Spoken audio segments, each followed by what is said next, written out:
Vale, voy a seguir con el capítulo 1 del libro Postmodernismo o la lógica cultural del capitalismo de Jameson. En el vídeo que hice antes hablé de la introducción y ahora voy a hablar del primero.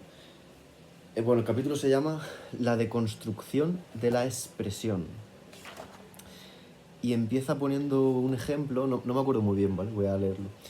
Empieza poniendo un ejemplo, hace así como un análisis artístico de distintos cuadros, tal, y a partir de ahí saca conclusiones, hace así como una interpretación, una crítica artística.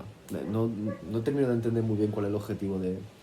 O sea, más que el objetivo, la validez que tiene, porque básicamente coge un cuadro de Van Gogh que se llama, bueno, la traducción al español es Zapatos de Labriego, y empieza a interpretarlo y saca de ahí como una conclusión con una intención universalizadora, como saca conclusiones muy generales sobre la vida, sobre el sistema económico, sobre tal, sobre cual, a partir de un cuadro. Entonces no sé hasta qué punto no se está aquí pecando, utilizando vocabulario religioso, no se está pecando de pensar que el artista tiene como una conexión con la naturaleza, que es capaz de sugerir con su arte elementos que están ocultos de la realidad, pero que el artista de alguna forma los dice, pero implícitamente, tal. Entonces, mediante la interpretación de su obra, podemos alcanzar una verdad más profunda. Entonces, no sé hasta qué punto eso es tal y como lo estoy diciendo, o es simplemente como, no sé, un recurso que utilizan como una especie de excusa para hablar de cosas que quieren hablar. No sé, es que no termina de convencerme. No sé si me explico muy bien, espero que sí. Si no, perdone. El resto de minutos, estos son los dos primeros, el resto de minutos confío coger un poco mejor la carrerilla y explicarme mejor. Bueno, pues empieza diciendo que el cuadro es más que un mero objeto reificado, dice. Es más que el objeto que vale dinero o el objeto compuesto por la pintura con esos colores y por esa composición. Es algo más. Y dice que es algo simbólico.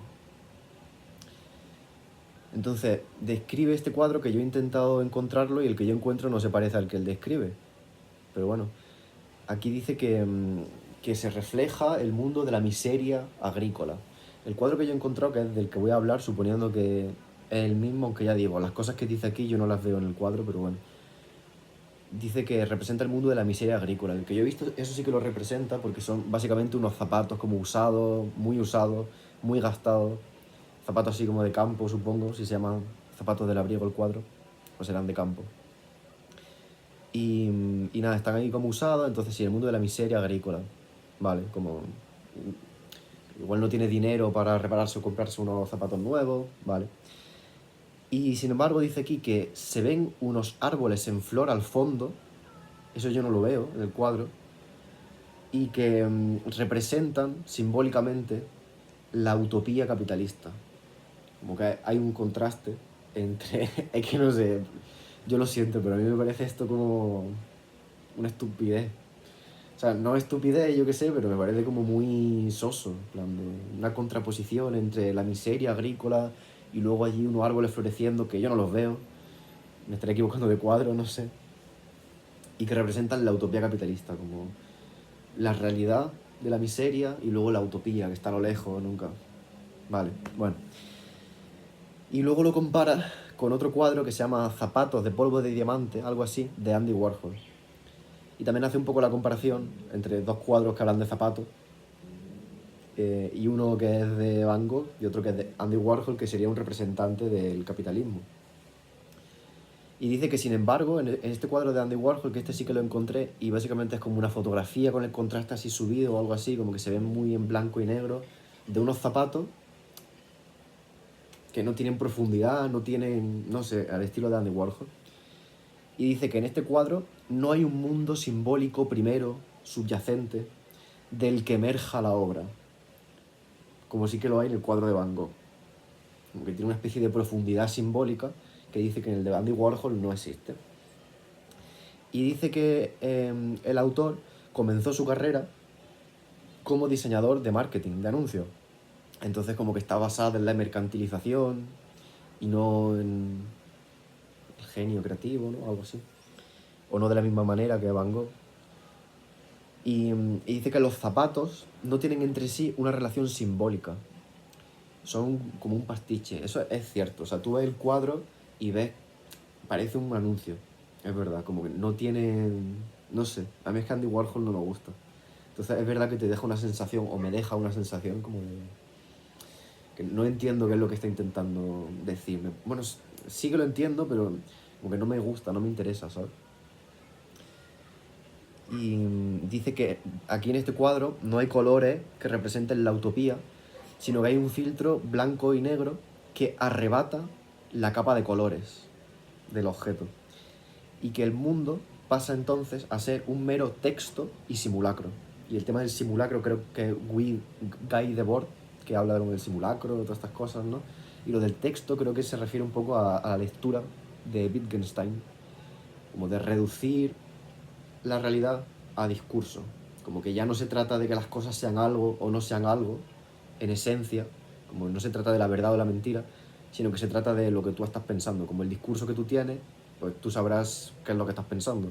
Pero no es que tu discurso signifique algo que está ahí fuera ni tal, sino que es mero texto. Entonces hay como intertextualidades entre la materia, lo mental, tal, no sé qué, cual, pero son meramente como discursos, como textos distintos, que tienen como, en principio, la misma esencia, ¿no? Como, bueno, no sé, es como una especie de reducción, ¿sabes? Como, yo lo veo como una simplificación, un reduccionismo, de decir que lo mental no es más que texto, y lo material también, como mucho texto. En fin, un poco, vi que están diciendo mucho texto, nada más. Entonces dice que desde la perspectiva esta de Andy Warhol, pues también, como que la realidad es mero texto, como que tú lo ves y es cierto que te da una sensación como de igualdad, como de que no tiene esta sugerencia. Recomiendo ver el cuadro, se llama Zapatos de polvo de diamante de Andy Warhol. Lo pondría adjunto aquí, pero es que no me gusta nada este capítulo, o sea, lo quiero acabar rápido y ponerme a hablar de fenomenología o algo así que me interese un poco más. Entonces quizás ahí me curre un poco más el vídeo. Bueno, luego pasa a hablar de lo que él llama el ocaso de los afectos, de una manera así un poco poética. Y dice que no es que haya una ausencia de emoción o de sensibilidad en la obra de Andy Warhol, sino que hay un retorno de lo reprimido, un raro gozo decorativo compensatorio, pero no hay una sugerencia simbólica al sujeto que ve la obra de arte. Es como... Que no, esto básicamente es diciendo Andy Warhol, puta mierda, mercantilizado, le critica mucho, pero luego dice, pero oye, que, esto, mi opinión, ¿eh? Oye, pero que mi crítica no es una crítica banal, que sí, esto tiene importancia artística, porque... No dice por qué. O sea, como, no lo estoy criticando ciegamente, sino que... Y pasa a criticarlo. O sea, para explicar que no lo está criticando, dice algo que yo por lo menos lo entiendo como una crítica. Dice que hay un gozo decorativo compensatorio que compensa la falta de, de profundidad simbólica. Como, estás diciendo que lo bueno que tiene, ¿no? Lo positivo que tiene, bueno, más que bueno, lo que aporta, este gozo compensatorio, viene porque tiene una falta de algo. ¿Sabes? Como no dice algo bueno o algo positivo sin antes dejar claro que viene después de algo negativo. Entonces, no sé. Yo creo que a Jameson no le gusta Andy Warhol. Igual estoy proyectando. Luego pasa a hablar del grito de Munch. Y esto es bastante interesante. Este sí que me gusta. Como la interpretación que hace. Dice que en este cuadro se pueden ver los grandes temas de la modernidad. Que son la alienación, la anomia. Anomia entiendo que significa como la falta de nombre, la falta de subjetividad, de individuación, como que es un poco de disociación, ¿no? Que luego lo menciona de hecho. La soledad, la fragmentación social, la disociación, el aislamiento, es decir, la modernidad es la era de la ansiedad, dice. Entonces, a partir de aquí, ve esta obra como una manifestación de la conexión o el momento de rotura entre el interior del sujeto y el exterior del sujeto, en este grito que se está tapando el oído. Entonces, como un grito ensordecedor, como esta experiencia de lo límite, como este acontecimiento limítrofe, ¿no? Pues a partir de esta interpretación del cuadro, empieza a hablar de modelos de profundidad, modelos de relación entre el interior y el exterior. Precisamente esa es la profundidad, ¿no? Como la relación que hay entre lo de dentro y lo de fuera. En esa relación entre lo interno y lo externo es precisamente lo que va conformando la profundidad. Entonces habla como de distintas interpretaciones de esa profundidad, de esa relación entre lo interno y lo externo que ha habido y que la posmodernidad rechaza. Como que dice que son falsos en esta época en la que ya es como que se ha superado ese tipo de interpretaciones, se han superado. Entonces dice, un tipo de relación interno-externo, un tipo de profundidad en este sentido, es la dialéctica entre la esencia y la apariencia. Es decir, la profundidad que se genera al poner en relación dialéctica, dice, la esencia de algo con su apariencia. La esencia sería lo que está en el interior y la apariencia lo que está en el exterior. Pues eso es una postura clásica que el posmodernismo es como que supera, que ya no creen que haya una esencia que está compensada con una apariencia, tal, eso es como demasiado obvio, ¿no? O no sé, claro. Luego también, otro modelo sería el freudiano entre lo latente y lo manifiesto. Lo latente lo interno y lo manifiesto lo externo, como el inconsciente y el consciente, ¿no? Tal. Y la profundidad sería una profundidad represiva, una profundidad de represión. Cuanto más dentro está, más inconsciente, más reprimido se está, pero se va manifestando esa represión de alguna forma también. Y eso también lo rechaza el posmodernismo. Luego, otro modelo sería el existencialismo, que pone en relación la autenticidad con la inautenticidad. De esto no tengo mucha idea, pero bueno. Y dice que esta relación sería una profundidad trágica, la tragedia entre ser uno mismo y precisamente por ser uno mismo ser derrotado y sucumbir, y solamente ser posible mantenerse siendo en la inautenticidad, porque la condición para poder subsistir en la vida consiste en rechazar lo que uno es, para sucumbir a lo que impera de una manera trágica y así conseguir avanzar, conseguir profundizar en la vida humana, biológica, a través de los años y morir en el futuro y no mediante el suicidio actual. Como se consigue profundizar mediante esta tragedia que es la vida, ¿no? Esto es la postura existencialista y también lo rechaza el posmodernismo. Y luego ya por último habla de la semiótica y su oposición entre el significante y el significado. Entiendo, no lo sé, que el significado sería lo interno y el significante lo externo. Así, bueno, esto dice que hay una postura que en los 60 y los 70 ya murió, como que fue desbancado. Y básicamente el significante es el significado, o sea, perdón, el significante sería como el símbolo, por ejemplo, la palabra, cuando tú escribes P-A-L-A-B-R-A, palabra, esas líneas concretas, como que estás dibujando con un bolígrafo, por ejemplo, serían el significante. Y pues el concepto que sugieren, tal, no sé qué, lo que sea, eso sería el significado. Entonces, la relación que hay entre significante y significado sería la profundidad semiótica. Esto es como un poco interesante, pero bueno, lo menciona simplemente de pasada y dice que eso también se rechaza.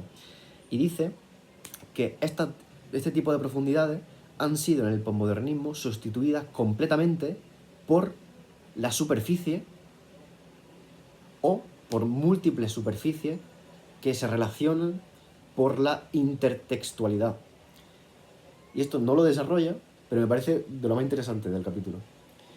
Porque hay una canción de un grupo de rap que se llama Troicadedra, Troikadedra, R, bueno, Troicadedra, me he equivocado un poco al final, que se llama Superficie. Es un álbum, dura como más de media hora, creo. Y es una sola canción, hasta donde yo sé, y se llama Superficie, precisamente. Y para mí transmite muy bien esta noción de la sustitución de la profundidad que tradicionalmente tenía el alma humana, ¿no? O algo así, por la mera superficie. Y como por una especie de igualación, nivelación de todo, en la que se pasa a ver como todo esto de lo latente, inconsciente, y lo manifiesto, lo esencial y lo aparente, lo auténtico y lo inauténtico, la tragedia, el significado tal, como todo eso dejan de tener como su propio ecosistema particular que tienes que acceder a él como mediante un rito iniciático, ¿no? De conocimiento, de investigación, de aprendizaje tal, y pasan a ser como meras pues, opciones que hay en el mercado del conocimiento que se igualan y es como, bueno, sí, pues Freud decía esto, pero también decía no sé qué tal y no sé qué y tal, tal, tal, y es como una especie de octopus, ¿sabes? Como de pulpo que tiene muchos brazos, mucho tal, y que puede alcanzar cualquier cosa de la misma manera. Le cuesta el mismo esfuerzo hablar de Freud que hablar del existencialismo. Como porque todos son, de alguna forma, objetos del mercado que se igualan mediante su valor económico, por ejemplo. Entonces, esa relación sería una relación intertextual, porque todos son cosas. Tú cuando entras en una página web de comprar, un mercado online, te pueden describir los objetos, te dicen de qué están compuestos, para lo que sirven, tal, te ponen una imagen desde distintos ángulos, con una luz bien iluminada, con un fondo blanco, y son todo como muy parecidos, a pesar de que cada objeto, pues si se lo da a una persona con hipersensibilidad o con fijación rollo autista, pues puede tener experiencias completamente distintas con cada objeto, algunos, bueno, sí, experiencias muy distintas. Y sin embargo, se igualan en el mercado, ¿no? De alguna forma. Entonces yo entiendo que va por ahí. Pero me gusta mucho el tema de la superficie. Superficie, me parece una cosa muy, muy sugerente. Y múltiples superficies que se relacionan intertextualmente, también me parece muy sugerente. No estoy del todo seguro que mi interpretación sea 100% así como acertada, pero me interesa mucho. Bueno, y luego ya, esto creo que es el último punto, habla de la euforia y la aniquilación. Es un título muy llamativo. Dice, estas son algunas frases literales que copié porque me llamaban la atención. Dice, el grito, el cuadro de Munch del que hablaba antes, es la deconstrucción de su propia expresión estética, que permanece, mientras tanto, aprisionada en su interior. Me parece muy guay, porque es verdad, cuando tú miras el cuadro, te da la sensación de que está como rompiéndose algo, pero se está rompiendo y lo que está emergiendo, ¿sabes? Lo que está emergiendo de esa fractura es el mismo cuadro. Es que es una sensación un poco rara. Cuando ves ese cuadro es verdad, no sé si también será como por la romantización que hay del cuadro tal, pero voy a leerlo otra vez, ¿vale? El grito de Munch es la deconstrucción de su propia expresión estética, que permanece mientras tanto aprisionada en su interior. Es verdad que cuando ves el cuadro es como que hay trazos como muy, muy brutos. Lo veis, los colores, como tiene el color así naranjas, como que en la parte de abajo a la izquierda, como líneas naranjas que vienen hacia aquí, mezcladas como con rojo, como muy invasivo, muy ansioso, muy... Pues lo que es un grito, ¿no? De ansiedad.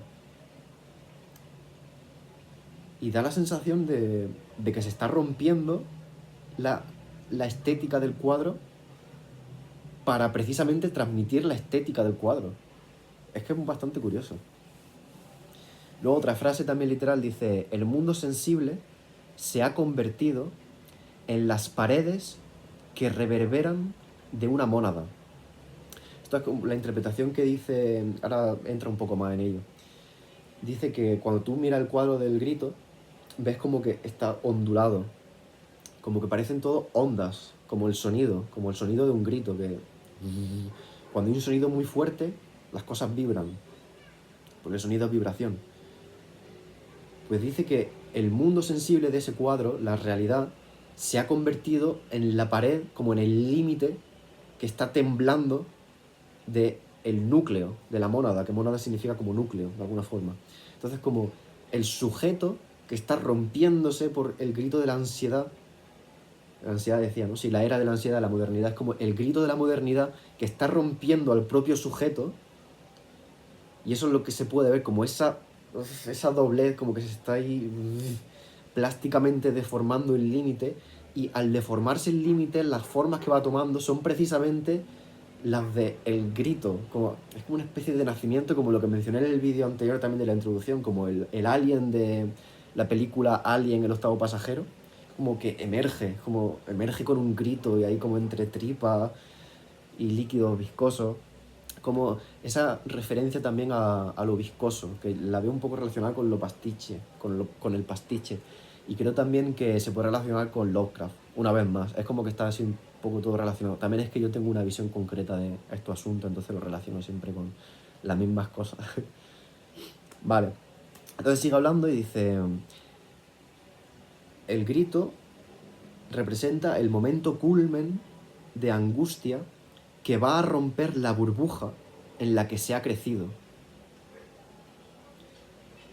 La rompe esa burbuja al ingresar el sujeto en el mundo del sonido y del sufrimiento. Al gritar, al manifestarse mediante el sonido, al formar parte del mundo hablando, rompe su propia subjetividad previa a la comunicación. Es como... Bueno, creo que está bastante claro, no sé. Igual son palabras un poco complicadas, pero sí, esa sensación se tiene, ¿no? Que uno cuando participa en algo ya deja de ser uno mismo. Es un poco el mismo sentimiento trágico de antes. Porque claro, el grito no hablaría de... no sería una obra postmodernista, creo. Es más bien como un antecedente del postmodernismo. El postmodernismo viene, creo yo, un poco... es como el ensordecimiento posterior al grito. Cuando tú escuchas el grito de la modernidad, de la ansiedad, ya se te quedan los oídos pitando. Y es como que estás como en esta sensación de... en el que te hablan y apenas puedes distinguir las voces de los demás o la tuya propia de los sonidos de los acuíferos que escuchas. Como... ¿Qué? Como esta cosa en la que se igualan todos los sonidos con el ruido y no se entiende muy bien cuál es la diferencia entre la melodía y el ruido, o el significado y el mero significante. Esta indiscernibilidad creo que es la consecuencia traumática del grito, de mucho. Esto no lo dice Jameson, ¿vale? Bueno, entonces también aquí habla de que la modernidad se daba una importancia primera a la neurosis y la histeria, que entiendo que es esta sensación de ansiedad, de alienación, dice. Y sin embargo, en el posmodernismo, esta neurosis e histeria pasan a ser pues, esquizofrenia y el trato con las drogas. Eso también es interesante. El posmodernismo dice que se pasa de la alienación del sujeto a la fragmentación del sujeto. Es como que el sujeto que estaba alienado y que grita escapa de esa alienación, muere el sujeto clásico, pero no renace otro nuevo sujeto, sino que queda fragmentado el sujeto. Y la ansiedad que sentía deja de poder atribuirse a un sujeto. Es como que la ansiedad también se fragmenta, entonces deja de ser ansiedad y deja de ser importante de alguna forma, deja de ser fundamental la ansiedad. La ansiedad ya no justifica en la posmodernidad gritar. Es como, ¿pero qué vas a gritar? ¿Pero qué haces? Ridículo, ¿sabes? Porque ya está todo muy fragmentado, muy disociado como para que actúes de una manera, justificadamente o de otra. Como cualquier cosa que haga, o la mayoría de cosas que haga, en las que te comprometas con una causa, va a ser como alarmismo por tu parte, como, ¿pero qué estás haciendo? ¿Por qué no estás comportándote? ¿Por qué no te comportas? ¿Por qué no consumes? ¿Por qué no tal?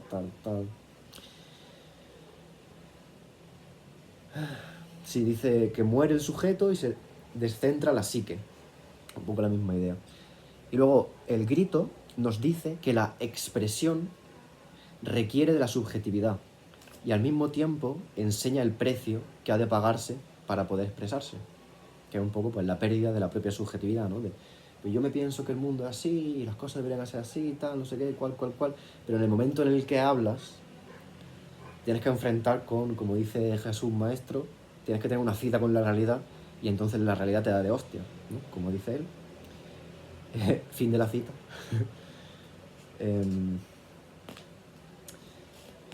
Y dice también que al construir la subjetividad nos apartamos de todo lo demás. Bueno, esto no tiene mucha importancia. Hace aquí como una referencia a Leibniz. Me parece un poco por la cara. Es que no sé, no me ha gustado mucho esto de Jameson, lo que he leído, pero bueno. Y el posmodernismo básicamente dice, no os rayéis porque el sujeto muera y muera en un estado de ansiedad descomunal, porque al morir este sujeto mueren también sus afectos o su psicopatología, tales como la angustia. O sea, la angustia deja de tener sentido, es como un pequeño bache que hay que pasar para llegar a un momento de estabilidad mercantil, que es lo bueno, lo que se busca a fin de cuentas. La tranquilidad. Vale, pues eso, como que el posmodernismo tiene una actitud un poco de, bueno, no pasa nada, por sí, la ansiedad. ¿Te acuerdas cuando nos traumatizamos? Qué cosa, ¿eh? Fíjate, ¿tú cómo te traumatizaste? Ah, ya veo, pues no sé quién se traumatizó de esta forma. Yo fui así. Sí, bueno, mi pareja se traumatizó de esta forma, tal. Sí, bueno, el trauma, no sé qué, cada uno tiene el suyo, ¿no? Como los gustos. Como un poco ese nivelamiento entre la experiencia traumática. Como las últimas palabras, ¿no? Que la gente se va del mundo, la gente muere con palabras, ¿no? Como las palabras que representan la muerte. A fin de cuentas, todos son palabras, ¿no? ¿Qué más da? Como, bueno. Además se la inventan. Hay mucho mito, he escuchado con las palabras, con las últimas palabras de los criminales, por ejemplo, y tal, como que se lo inventaban los periodistas para tener titulares de no me arrepiento de nada, dijo Ted Bundy antes de morir. Y realmente no dijo eso. O sea, bueno, texto, como da igual lo que sea, da igual el contenido, como texto. Bueno, y también dice aquí que este paso de la alienación de la modernidad, de la subjetividad, a la fragmentación posmoderna, dice que es también un paso del sentimiento subjetivo a las intensidades impersonales. Es como que ya no se tiene felicidad, no se tiene, bueno, alegría, no se tiene tristeza, no se tiene ansiedad, sino que hay como una especie de experimentación de corrientes emocionales o corrientes de intensidades, corrientes intensas, corrientes intensivas, que, pues bueno, no es que sean felicidad, es como, hay una especie de euforia, pero enseguida se amilana, hay como, tal, no sé qué, se va, pues bueno, un poco la idea de lo que es la fragmentación, ¿no? Yo esto entiendo que se puede entender si se entiende, ¿no? Y sacaron de una conclusión que tampoco lo explica mucho, pero dice que en la posmodernidad se superpone el espacio al tiempo. Igual una forma un poco extraña de acabar el vídeo, pero es que tampoco no sé muy bien qué decir. Creo que es sugerente por sí mismo, ¿no? Como todas estas cosas que se han ido diciendo, relacionarla con que se pasa de dar importancia al tiempo, a la temporalidad, a dar la importancia primera a la espacialidad.